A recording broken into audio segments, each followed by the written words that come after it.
우리가 어렸을 때 안데르센의 동화를 많이 읽었습니다.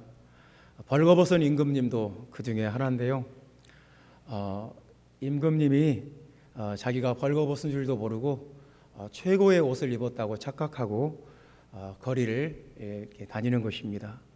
그래서 그것을 임금은 자기가 벗은 줄을 모르고 그것을 착각하고 있고, 그래서 자기의 수치를 모르고 또 그 부끄러움과 그 수치는 온전히 그것을 지켜보는 사람들의 몫이었다는 것입니다. 이런 이야기, 이런 식의 이야기가 뭐 현실성이 있느냐, 개연성이 있느냐, 이렇게 따져볼 수도 있는데요. 이런 이야기들은 그냥 그 당시에 지배계층을 풍자하고 비판하려고 만든 이야기입니다. 그러니까 이제 그 당시에 기득권층이 싫었던 거죠. 막 피지배계층을 자꾸 힘들게 하고 괴롭게 하니까 그 지배계층을 비판하려고 만든 이야기가 바로 그런 이야기입니다. 우리나라에도 토끼의 간을 가져가려고 했던 그 용왕 이런 이야기가 전부 다 지배계층을 풍자하고 비판하는 그런 목적으로 지어진 이야기입니다. 그런데 어쨌거나 그 옷을 입는다는 것이 중요하다는 것을 전제로 하는 이야기입니다. 사람이 옷을 안 입었다? 이건 상상할 수도 없는 거예요. 예를 들어서 어떤 우리가 문제가 있어서, 어떤 죄가 있어서 죄값을 지불해야 돼요. 근데 너 벌금 1,000만 원 낼래? 아니면 한나절 저기 광화문 한복판에 가서 벌거벗고 서 있을래? 그러면 나는 1,000만 원이 없다고 그냥 광화문 앞에 가서 벌거벗고 서 있겠다고, 그렇게 할 사람 아무도 없어요. 그러니까 그 옷을 입었다는 것은 우리는 당연하게 생각하는 건데 엄청나게 중요한 거예요. 옷을 입지 않았다? 이것은 사회적으로 죽은 거예요. 그러니까 옷을 입는다는 것은 정말 박사학위 논문 수십 편을 써도 수백 편을 써도 부족할 만큼 많은 의미를 가진 것 같아요. 일단은 옷을 입으면 우리를 보호해 주죠. 추위와 어떤 더위와 아니면 자외선이나 이런 것들로부터 우리를 보호해 주는 효과가 있습니다. 그리고 옷을 입는다는 것은 우리의 정체성을 드러내줘요. 내가 남자다, 내가 여자다, 또 내 나이대, 또 내 직업, 내 역할, 내 정체성을 내 모든 것들을 확실하게 드러내주는 것이 옷입니다. 그러니까 옷은 생각하면 생각할수록 중요해요. 옷은 우리의 어떤 권위를 드러내기도 해요. 비행기를 탔는데 그 비행기 조종사가 그냥 그 집에서 입던 추리닝 입고 와서 비행기 조종하지 않잖아요. 딱 그 유니폼을 딱 입잖아요. 모자까지 딱 쓰고 그 비행기 조종사의 그 파일럿 옷을 딱 입었을 때 우리는 그 사람에게서 권위를 느끼잖아요. 이 비행기의 모든 것을 책임지는 사람이다. 비행기 승무원들도 마찬가지입니다. 그 승무원들이 제복을 딱 입었을 때 그 사람에게 어떤 사법권이 생겨요. 우리에게 뭘 지시하면 따라야 돼요. 그러니까 경찰이 제복을 입고 있다. 제복 앞에서 우리는 권위를 느껴요. 이 사람이 차를 멈춰 세워라. 그러면 딱 서야 돼요. 집에서 입던 슬리퍼 신고 추리닝 입고 나와서 이렇게 하면 안 할 거예요. 근데 제복을 딱 갖춰 입고 와서 우리에게 뭔가 지시하면 우리가 거부할 수가 없어요. 그 옷에서 나오는 그 권위예요. 그러니까 옷은 굉장히 우리는 당연한 것 같지만 옷을 통해서 많은 것들이 드러나요. 우리 내면 심리도 드러나고 우리가 어떤 마음을 가지고 있는지, 마음이 우울한 사람이다, 우울증이 심한 사람이다, 옷 입은 데서 드러나요. 그 사람 저분이 되게 좀 마음이 안 편하구나, 우울하구나. 참 우리의 정신 건강이 어떤지까지도 옷을 통해서 다 드러나는 거예요. 본문에는 이제 오늘 옷을 입는다, 벗는다 이런 말이 나와 있습니다. 그러니까 이제 덧입기를 간절히 하노라, 어떤 옷을 입기를 간절히 사모한다 이런 말씀도 나왔고, 3절 말씀에는 이렇게 입으면 우리가 벗은 자들로 발견되지 않으려 함이라. 벌거벗은 자로 하나님 앞에 발견되지 않으려고 한다. 그건 참 그렇게 하면 안 되는 일이다. 그리고 4절 말씀에도 오히려 덧입고자 함이라 그런 말씀이 있습니다. 덧입고자 함이라. 무엇인가를 입어야 되고 그것을 사모하고 어떤 옷을 입는 것이 당연하고 입어야 되고, 그것을 영적인 상황을 말하는 건데요. 우리가 예수님 앞에서 옷을 입은 상태로 나타날 수도 있고 옷을 입지 않은 상태가 될 수도 있다는 말씀이에요. 그래서 우리가 예수를 믿는다는 것을 본문에서는 어떻게 표현하냐면 어떤 옷을 입는 걸로 표현을 합니다. 옷을 입는 거. 그래서 로마서 13장 12절에는 우리가 예수를 믿는다, 예수를 정말 잘 믿는다, 그것을 뭐라고 표현했냐면 빛의 갑옷을 입는다 그렇게 말씀을 했어요.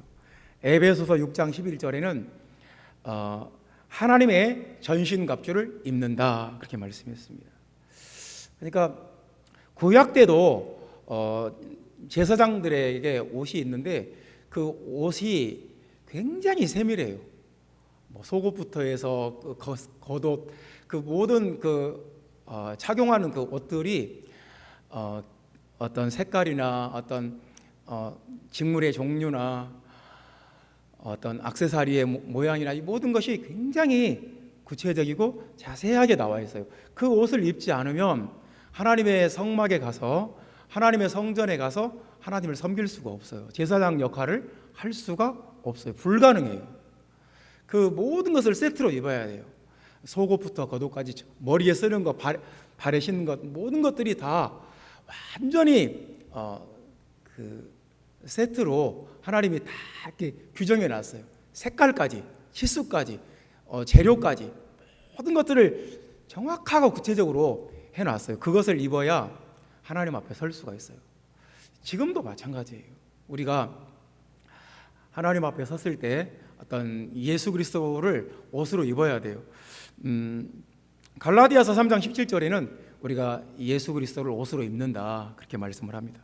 골로새서 3장 12절에도 우리가 예수 그리스도를 옷으로 입는다 그렇게. 예수님은 우리의 옷이에요.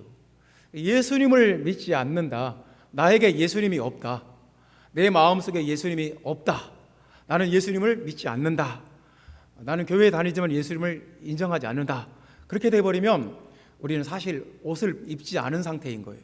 벌거벗은 상태인 거예요. 이 차이를 성경은 말하고 싶은 거예요. 예수를 내가 정말 내 마음속에 받아들이고 예수를 믿었을 때는 아주 그 대제사장에게 싹 세팅된 옷을 입는 것처럼 옷을 입는 거예요. 속옷부터 겉옷까지, 머리에 쓰는 것까지, 발에 신는 것까지 전부 다 이렇게 온전하게 입는 거예요.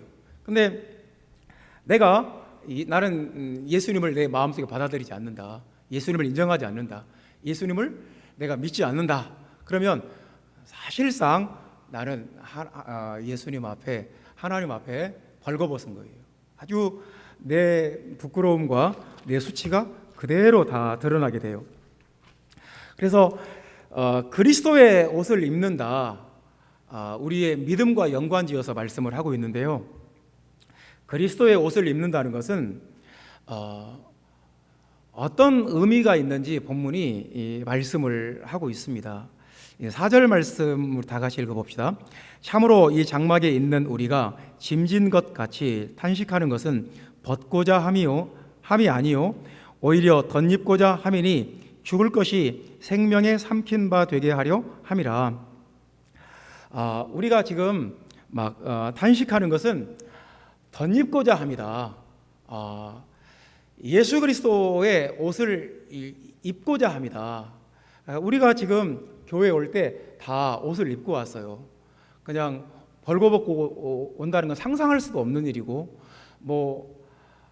저도 넥타이를 안 한다거나 수트를 안 입는다거나 이건 상상할 수도 없어요. 교회 올 때 딱 갖춰진 옷을 입고 오는 것 정상적이고 이건 당연한 거고, 이건 물어볼 필요도 없는 거예요. 이건.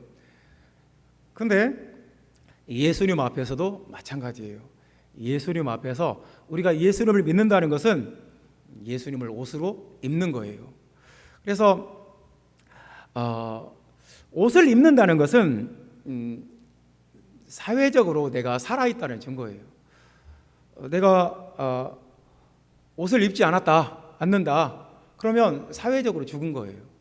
성경에도 어떤 사람이 예수님을 만나러 왔는데 이 사람이 옷을 안 입고 예수님께 나타났어요. 그러니까 얼마나 당황스러웠을까요? 제자들도 당황스럽고, 옷을 입지 않은 벌거벗은 상태로 예수님 앞에 나타나서 막 소리를 지릅니다. 성경이 이 사람이 그 사람에 대해서 이렇게 말해요. 귀신 들렸다고. 귀신 들렸으니까 그러니까 우리가 이해가 돼요. 멀쩡한 사람이 옷을 벗고 다른 사람 앞에 나타나지 않아요. 이 사람이 귀신 들렸구나. 제정신이 아니구나. 뭔가 조현병에 걸렸든지 아주 심한 조현병에 걸렸다가 그 약한 내면을 귀신이 침투해 뚫고 들어갔구나. 귀신이 역사했구나. 옷을 입는다는 것은 정상적인 사람이라면 당연한 거예요. 옷을 입지 않는다? 굉장히 비정상적인 거고, 귀신 들린 거고, 뭔가 이상한 거고, 뭔가 상상할 수도 없는 일이 벌어진 거예요. 이건 사회적으로는 죽음을 의미해요. 한번 사람들 앞에 벌거벗고 나섰던 사람이 다시 그 사람들 얼굴 볼 수 있을까요? 상상할 수도 없어요. 그러니까 옷은 정말 중요해요. 옷이 없으면 우리 살 수가 없어요. 옷은 왜 그러냐면 우리의 수치와 우리의 부끄러움을 가려줘요. 예수를 믿는다는 것이 왜 중요하냐면, 예수를 믿으면 우리의 약함과 우리의 부족함과 우리의 어떤 인간으로서 우리의 그 수치와 절대 남들에게 드러나서는 안 될 부분들을 예수 그리스도의 이름으로 가려줘요. 덮어줘요. 그러니까 예수 믿는 것이 중요해요. 예수를 믿지 않으면 그것을 감추고 덮을 방법이 없어요. 그 사람이 자신의 부끄러움과 자신의 수치와 자신의 그 못난 부분을 막 노출하면서 사는 사람이 있어요. 그래서 부끄러운 줄을 몰라요. 자기만 몰라요. 남들은 다 아는데 그것처럼 부끄러운 인생이 없어요. 그러니까 우리 사람이 누구나 어두운 부분이 있고, 우리가 인간으로 살기 때문에 부족한 부분이 있고, 남들 앞에 드러나면 망신당하는 부분이 있어요. 절대로 남한테 들키고 싶지 않고 남한테 드러나서는 안 될 부분이 있어요. 그리고 나도, 상대방도 나의 그런 모습을 보고 싶어 하지 않아요. 어떤 사람이 절대로 드러내서는 안 될 어떤 것들을 드러내면 우리는 이렇게 말해요. 그 사람의 밑바닥을 보게 됐다고. 정말 그런 건 안 보고 싶은데 그 사람의 적나라하고 원색적인 모습을 보게 되었다고. 그러니까 그런 것들을 드러내지 않는 것이 참 중요해요. 굳이 남들이 나의 추하고 부끄러운 모습들을 보는 것을 원하지도 않고 노출하는 것도 원치 않아요. 그러니까 하나님, 예수님께서는 우리의 옷이 되어주시는 거예요. 예수님의 우리의 옷이 되어주셔서 우리의 부족함을, 우리의 부끄러움을 이렇게 딱 덮어주세요. 그래서 우리가 사람들 앞에서 떳떳하게 살 수 있고 하나님 앞에서도 담대하게 예수님의 은혜의 보좌 앞에 나아갈 수가 있어요. 여러분 그렇지 않아요? 우리는 조금씩 부족하지 않을까요? 우리는 남들이 알면 참 내가 망신당하겠다 싶은 그런 부분이 다 조금씩 있지 않을까요? 우리는 우리가 남들 앞에 나타내고 싶은 모습도 있지만 감추고 싶은 모습도 있지 않을까요? 우리는 완전하지 않아요. 우리는 다 조금씩 어두운 그림자가 우리에게 있다는 것을 인정할 수밖에 없어요. 그래서 예수님이 우리의 옷이 되어 주셔야 되고 예수님을 우리의 옷으로 입어야 돼요. 그런 여러분 되시기를 주님의 이름으로 축원합니다. 그러니까 본문에 참 특이한 표현이 있는데요. 그 4절 말씀, 우리가 읽은 4절 말씀에 죽을 것이 생명에 삼킴바 되게 하려 함이라, 그런 말씀이 있어요. 참 인상적인 말씀이에요. 성경은 어떻게 이런 표현을 했을까? 참 뜻밖의 전혀 예상치 못한 표현이 여기에 나와 있어요. 무슨 말일까요? 죽을 것이 생명에 삼킴바 된다. 이런 것은 이런 말이에요. 우리 몸 안에는 암세포 같은 것이 있어요. 암세포나 어떤 염증 같은 거, 우리에게 해로운 것들이 있는데, 놀랍게도 우리가 건강하고 우리가 면역력 상태가 되게 좋으면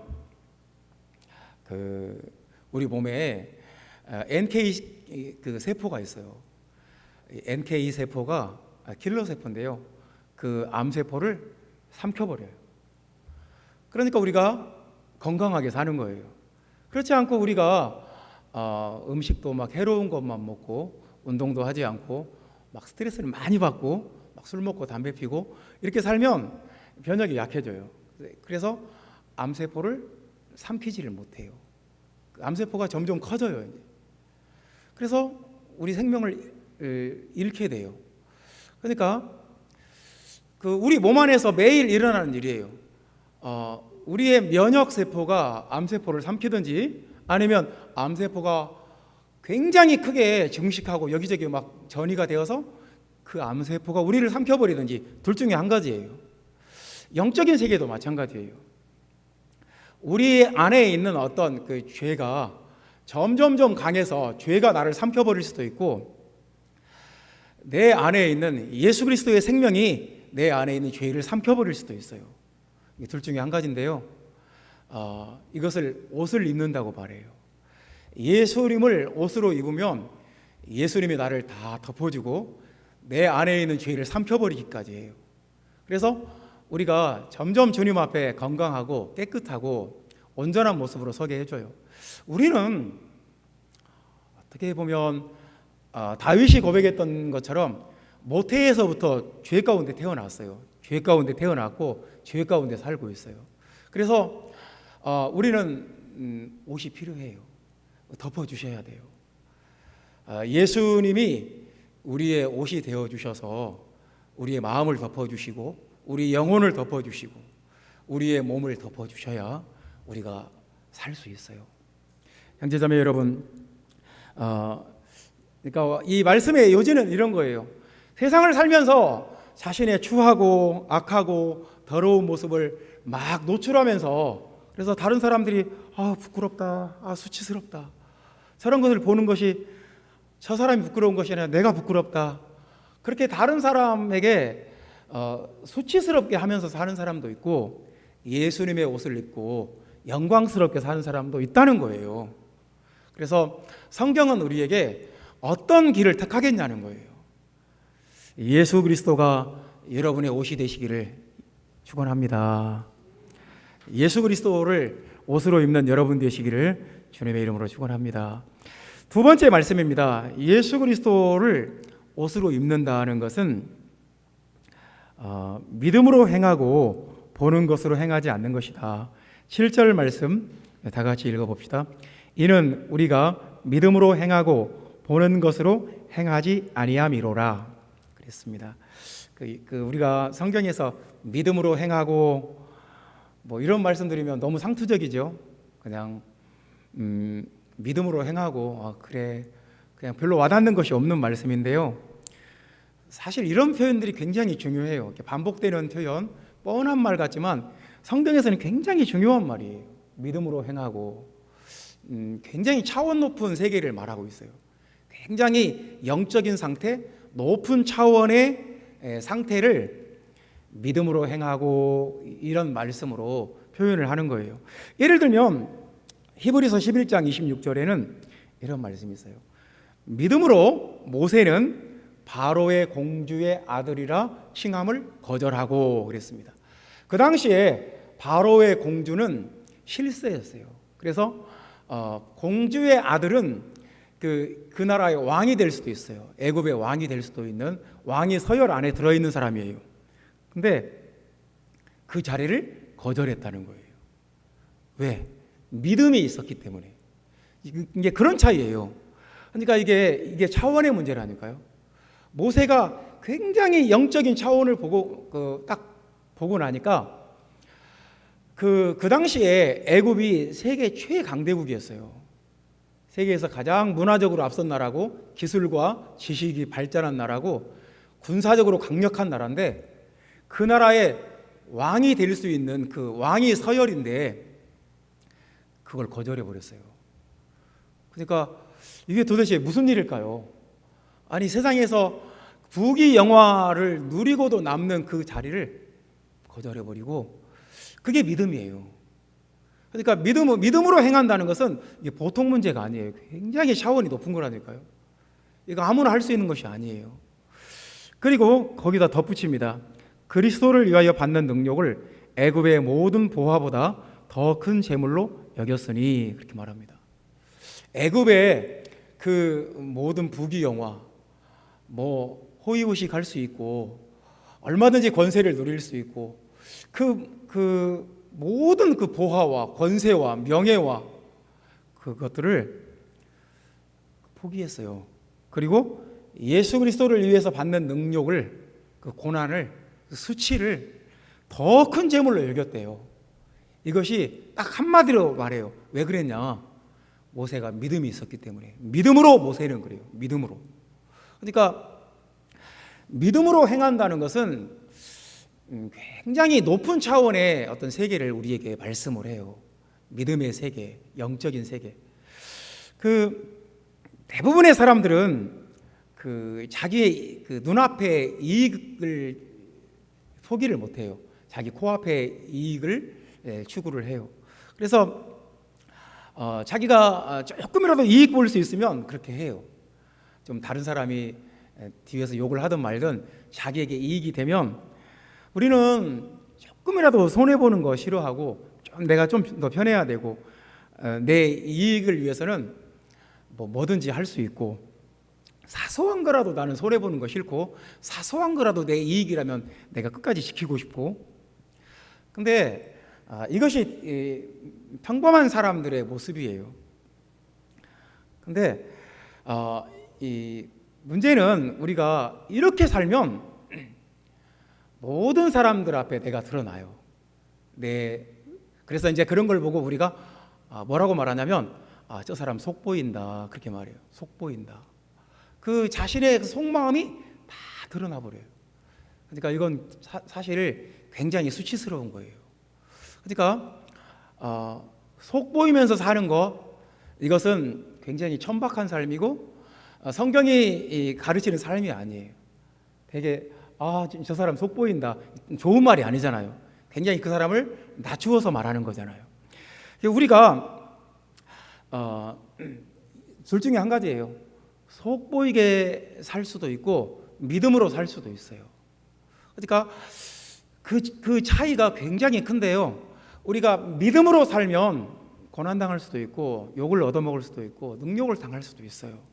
손해를 볼 수도 있고 심지어 목숨을 잃을 수도 있어요. 근데 믿음으로 사는 것은 자신의 그 속 보이는 삶이 아니라 굉장히 영광스럽고 굉장히 품위 있고 굉장히 높은 차원의 삶이 돼요. 그래서 모세가 히브리서가 기록될 당시에 모세는 1500년 전 사람인데 1500년이 지났어도 모세의 삶에 대해서 다시 한번 언급을 하는 거예요. 이런 삶이 믿음으로 사는 것이다.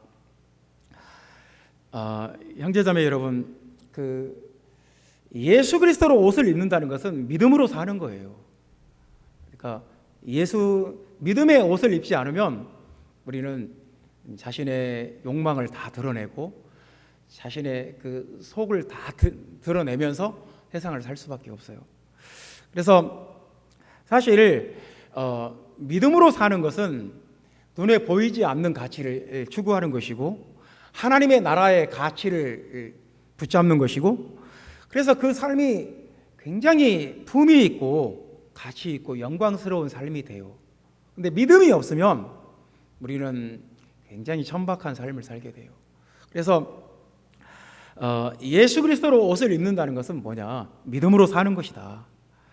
우리가 누가 막 벌거벗은 모습으로 사람들 앞에 나타나고 싶겠어요? 아무도 원치 않아요. 정상적인 사람이라면 절대 그럴 수가 없어요. 할 수만 있다면 내 옷장에 걸린 옷들 중에서 가장 좋은 옷, 가장 멋있는 옷, 가장 잘 어울리는 옷, 그 때와 장소와 그 경우에 가장 맞게 옷을 입고 싶고, 그것이 또 사람으로서의 사회적 센스예요. 근데 그러기를 다 원해요.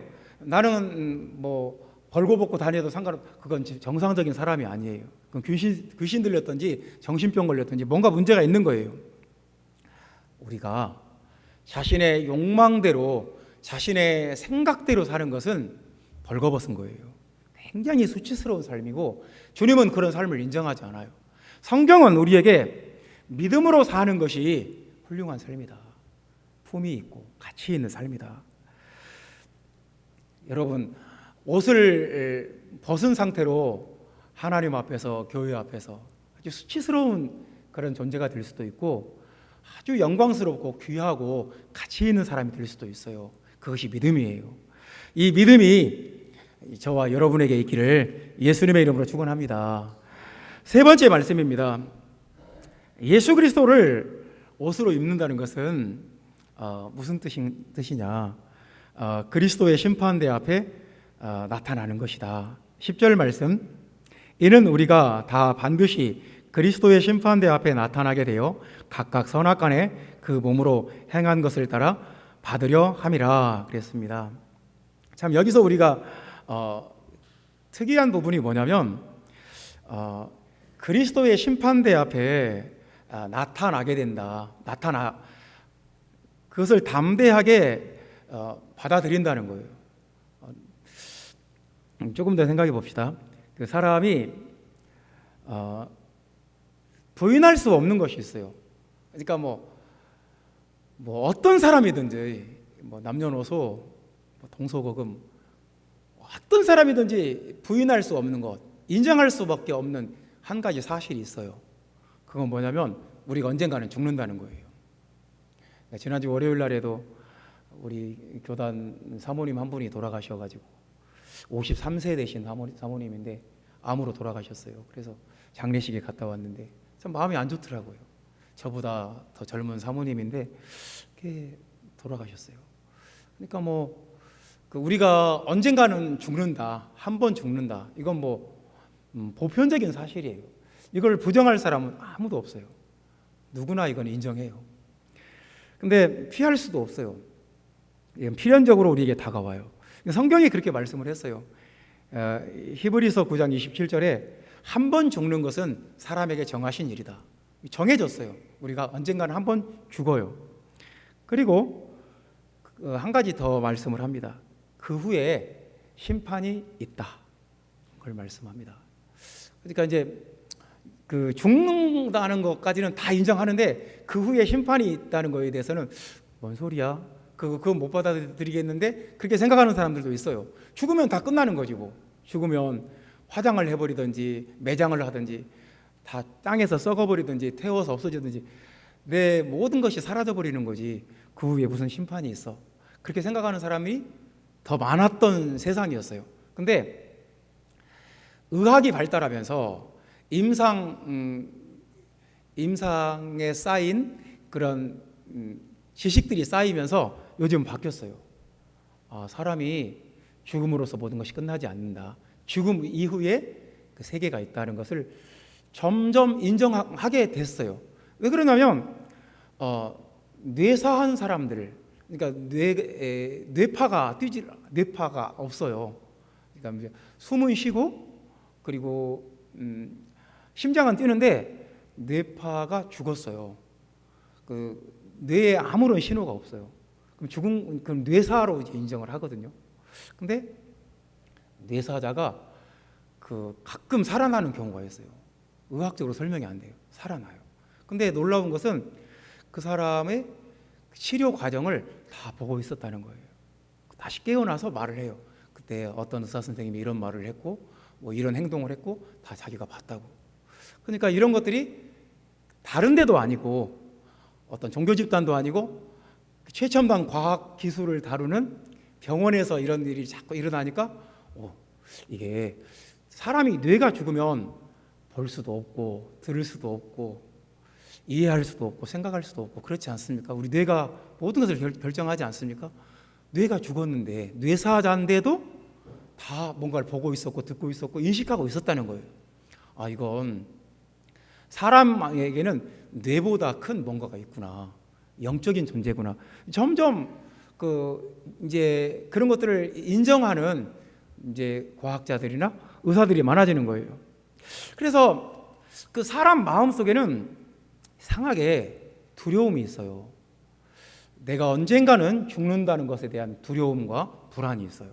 그리고 죽은 뒤에 죽은 것으로 끝나지 않고 내 일생의 모든 내 행위에 대해서 행위가 다 드러나고 심판을 받을 수밖에 없다는 어떤 불안과 두려움이 있어요. 사실 사람의 마음속에 근본적인 불안이나 두려움이 아닐까요? 우리가 아무런 문제가 없어요. 우리에게 돈의 문제도 없고 가정 문제도 없고 뭐 건강 문제도 없고 아무런 문제가 없어요. 그리고 우리 마음이 항상 평안할까요? 믿지 않는 사람들은 마음속에 근본적인 두려움이 있어요. 그건 언젠가는 내가 죽는데 죽은 뒤에 지옥 갈지도 몰라. 그런 두려움이 사람 마음속에 누구에게나 있어요. 우리가 마트 가서 물건을 이렇게 카트에 담으면 그대로 쓱 집으로 오질 않아요. 반드시 계산대를 통과를 해야 돼요. 거기서 내가 산 물건에 대해서 지불을 해야 돼요. 근데 카트에 물건을 가득 담았는데 막상 지불하려고 보니까 카드가 한도가 초과돼서 지불이 안 돼요. 현금도 없어요. 그럼 거기서 얼마나 창피하고 얼마나 망신스러울까요? 얼마나 부끄러워요. 이 계산대를 통과하지 않고 몰래 나오는 길은 없어요. 우리가 그리스도의 심판대 앞에 반드시 서게 돼요. 반드시 그리스도의 심판대 앞에 서서 내가 평생 한 거에 대해서 선한 일에 대해서든 악한 일에 대해서 계산을 해야 돼요. 나는 그 계산대 통과 안 할 거야. 그건 불가능해요. 거기에 대한 두려움이 있어요. 근데 우리가 그 두려움 속에 살 수도 있고 그 두려움을 벗어버릴 수도 있어요. 오늘 본문에 보면 10절에 보면 내가 그리스도와 심판대 앞에 빨리 나타나고 싶다. 나는 빨리 그리스도의 심판대 앞에 서고 싶다. 이런 말씀을 해요. 그러니까 이것은 예수를 믿는 사람만 할 수 있는 말이에요. 내가 빨리 몸으로 있는 것도 좋고 떠나는 것도 좋은데 주님을 기쁘시게 하고 그리스도의 심판대에 빨리 서기를 원한다. 이런 담대함. 전혀 죽음에 대한 심판에 대한 두려움이 없는 거예요. 왜 그럴까요? 예수를 믿기 때문에 그래요. 예수님을 옷으로 입었어요. 그래서 예수님의 옷을 빛나고 영광스러운 옷을 입었기 때문에 그리스도의 심판대를 슥 통과할 수가 있는 거예요. 아무런 문제가 없어요. 그래서 우리가 예수를 믿는다는 것은 정말 중요한 거예요. 옷을 입는 거예요. 예수를 믿지 않는다? 옷이 없는 거예요. 벌거벗은 거예요. 예수님을 믿고 믿음으로 산다? 옷을 입은 거예요. 내가 예수님을 교회는 다니는데 믿음으로 살지 않는다? 벌거벗은 거예요. 내 욕망을 따라 내 탐욕대로 막 시기하고 질투하고 미워하고 다투고 막 이런 식으로 산다? 벌거벗은 거예요. 전혀 예수님을 옷으로 입지 않은 거예요. 우리가 사회생활을 한다는 것은 옷을 입는다는 거예요. 최초의 옷은 하나님께서 사람에게 만들어서 입혀주셨어요. 그래서 옷이라는 단어가 창세기 3장에 처음으로 나와요. 아담과 하와가 선악과를 따먹고 일단은 불안하고, 일단은 무섭고, 일단은 두렵고, 그래서 숨었어요. 하나님의 얼굴을 볼 자신이 없었어요. 수치스럽기도 하고, 자신들의 벌거벗은 모습이 부끄럽기도 하고, 불안하고. 그래서 이 모든 복합적인 감정 때문에 숲속에 숨어 있었어요. 하나님이 불러요. 아담아 어디 있느냐. 여호와 하나님께서 아담과 그 아내를 위하여 가죽옷을 지어 입히시니라 그랬어요. 하나님께서 가죽옷을 친히 만들어서 입혔어요. 하나님은 어떤 하나님이냐면 옷을 만들어서 옷을 입혀주시는 하나님이에요. 그 옷이 바로 예수 그리스도예요. 탕자가 화랑방탕하다가 창기들과 그 아버지의 재산을 다 말아먹고 아버지에게 돌아왔을 때 아버지가 맨 먼저 하는 일은 제일 좋은 옷을 내어 입혀주는 거예요. 너 그동안 이 돼지 치는 장막에서 아들의 신분을 잃어버리고, 아버지가 제일 먼저 제일 좋은 옷을 내어다가 아들에게 입혀요. 그러니까 하나님은 어떤 하나님이냐면 우리에게 옷을 내어다가 입히시는 하나님이에요. 옷을 만들어 주시고 옷을 입혀 주시는 하나님. 그래서 우리가 마지막 날 심판대 앞에 섰을 때 마태복음에 보면 그런 말씀이 있어요. 천국잔치에 초대를 했는데 어떤 사람이 예복을 입지 않고 왔어요. 왜 옷을 입지 않았냐? 내가 너희들에게 다 옷을 줬지 않냐? 그러니까 이 사람이 유구무원이에요. 그 주인이 그렇게 말합니다. 이 사람을 바깥 어두운데 수족을 결박해서 바깥 어두운데 내어 쫓아라. 천국잔치에 참여할 수가 없다. 옷을 주셨는데 굳이 그 옷을 안 입겠다는 거예요. 나는 이 옷 필요 없다. 내가 내 의의 옷, 내가 이것도 잘했고 내가 이것도 잘했고 나는 내 의를 내세우겠다. 주님이 주시는 옷을 거부해버리는 사람들이 있었어요. 심판대 앞에 설 수가 없어요. 주님의 천국잔치에 들어갈 수가 없어요. 쫓겨나요. 그래서 우리는 예수를 믿는다는 것은 어떤 것이냐면 하나님께서 우리를 위해서 가죽옷을 지어주셨어요. 그것을 입혀주세요. 그 옷이 예수 그리스도예요. 예수님을 옷으로 딱 입는 거예요. 그렇게 되면 우리는 그리스도의 심판대를 그냥 통과할 수가 있어요. 그냥 그리스도 심판대 앞에서 아무런 문제가 없어요. 형제자매 여러분, 우리가 예수 그리스도를 옷으로 입고 아주 영광스럽게 당당하게 살 수도 있고 아주 수치스럽고 또 벌거벗은 채로 다른 사람을 오히려 부끄럽게 하면서 살 수도 있어요. 내가 믿음으로 살면 우리 자녀들이 다 나를 좋아하고 존경하고 우리 아버지처럼 나도 저렇게 살아야 되겠다 그렇게 생각해요. 내가 예수를 믿지 않고 내가 내 욕망을 따라서 내 수치스러운 모습 막 드러내면서 막 소리나 먹고 바람이나 피우면서 살면 자녀들이 다 나를 싫어하게 돼요. 우리가 어떤 삶을 살게 될 것인지 내가 어떤 옷을 입느냐에 결정이 돼요. 형제자매 여러분, 예수님은 우리의 옷이에요. 예수님은 우리의 전신갑주고 예수님은 우리의 빛난 갑옷이고 예수님은 나의 생명이고 예수님은 나의 새 옷이고 예수님의 제사장 되신 여러분들, 예수님의 만들어주시는 옷을 입는 여러분 되시기를 주님의 이름으로 축원합니다. 기도하겠습니다. 주 예수님,